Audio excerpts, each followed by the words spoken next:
Hey guys, Ted from Nerdarchy, for Nerds by Nerds, hanging out with a couple of guys. Nerdarchy Steve. Nerdarchy Ryan. And today we're going to talk about what is an RPG, go into a bit of the basics. But before that, why don't you jump down to the description below, click on the link for the newsletter, sign up, get cool stuff delivered straight to your email, and learn how to game with us. So, I mean, this video really for you, like old guys that have been playing D&D for like decades now, like us, or gals. This is definitely more so for the people that are just getting into the hobby. Maybe haven't even played yet. Right, like they're RPG curious, as I like to say. But hey, let us put the call out to you guys in the comments below if we missed something or you want to better explain something. Help out the new guys. Yeah, or gals. So a role-playing game literally is FNGs. FNGs. A role-playing game is literally one of those things that, you've seen movies, you've seen TV shows, you've possibly read books. Well, you get to take on the role of one of those characters and take part in the action, take part in an adventure. And as Dave has said in other videos, we're literally playing make-believe here.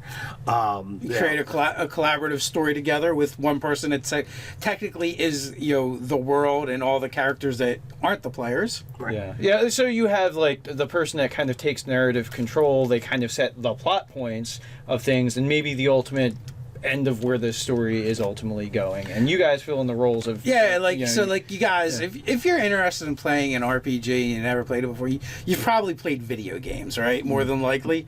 And if you played video games, the person running the game is the quest giver and the quest, essentially. And then once you start playing, usually there's a mechanic to decide things that tend to be more random or skill based.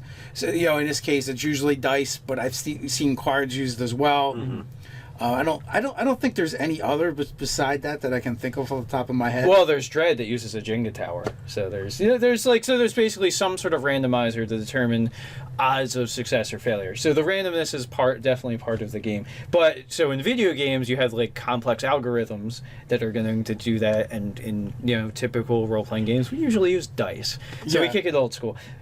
I mean, role-playing games inspired a lot of what is common in MMOs and other video games. Like, all those tropes, they started here at the table first. So... And, role-playing games, essentially, they harken back to war games, tabletop war games. And early on, there were some guys that said, hey, let's tell a story with these war game scenarios we've been running. Right. And so basically it's scaled down from units of mass combat to the party dynamic. Right.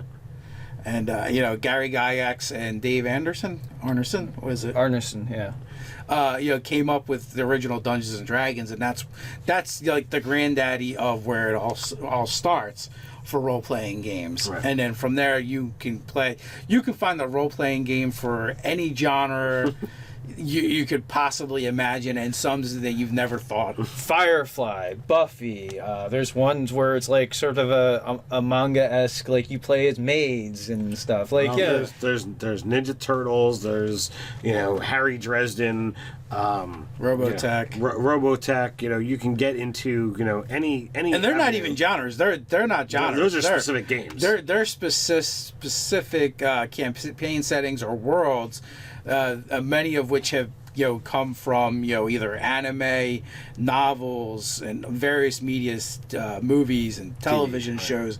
Anything that has a fandom, more than likely somebody's turned it into an RPG. Yeah, like there's a I believe there's a what is it, Mouse Guard RPG. So like they're cute little mice characters that they make. I think from Redwall. No. Mouse Guard is its own thing. Okay. Like, there's the Mice Templar and Mouse Guard, which are both, like, graphic novel series. Okay. Mouse Guard's a little more of, like, a children's book format. But anyway, like, they're cutesy, like, mice creatures and other vermin, but they're, like, wielding swords, and they're wearing fantastical clothes and stuff like that. The dragon in that game is a cat. Yeah. So, I mean, literally, if you can't find the specific, like, campaign setting of the thing you're into, you can find stuff that's rules light enough that you can take aspects of that thing that you're into and convert it to that. Like Fate's a great game where it's rules light. Fate, Mutants and Masterminds, and Palladium are very, very open. I would not recommend Palladium to anyone who's just getting into RPGs. That's but true. That's true. Savage Worlds is great, or like Savage Worlds is also a great game because it's rules light. Then you can kind of go from there. But games with super wonky rule sets, I would not recommend to somebody. Fate is definitely a good place to start. Yeah. A lot of these too are like pay what you want, or even free downloads Or freemium. The Fate Accelerated, I believe, is a free download. Yeah. Yeah, so there's tons of ways to break into role-playing games. Like we said, almost anything that has a fandom has an RPG for it. Every genre is covered in RPGs, even ones you've never even heard of.